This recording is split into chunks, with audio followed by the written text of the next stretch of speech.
You're about to hear from someone who wants to share her personal experiences with Cole Warhan. But before she shares her story, Kylie Warner wants to explain why she's speaking out now, about 5 years later. This was nothing about me.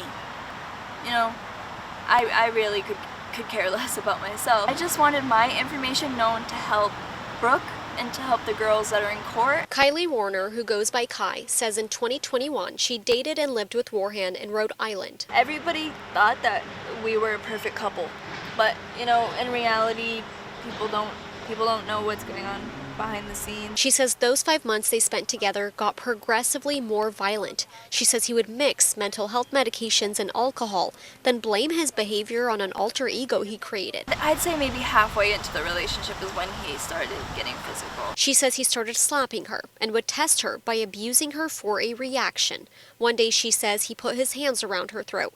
Another time she says he took a knife to her throat with this exact Hello Kitty knife she owned. Put it up to my neck, but he wasn't looking at my neck, he wasn't looking at the knife, he was looking straight at me, like watching my reaction. When she heard what happened to Janina Brooke Murphy, she was horrified. She says Warhan became obsessed with death when they were dating, even asking her to join a suicide pact and cutting her hand to use the blood for a demonic ritual. But she never thought he was capable of a homicide, no matter how much he talked about it. I can't just keep the information that he told me back then quiet. Even if maybe I didn't take him seriously, maybe if back then I just thought he was trying to scare me.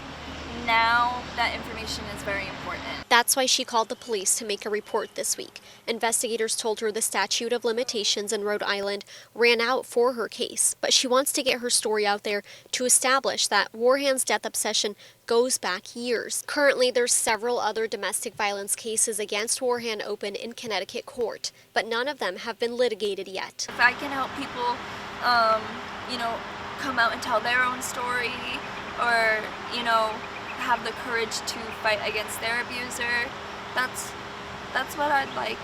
We did reach out to Warhan's attorney to see if he'd like to give us a statement on his client's behalf, but we have not heard back. Warhan is due back in Connecticut court for his open cases on June 30. In Attleboro, Massachusetts, Solene Arif, Fox 61.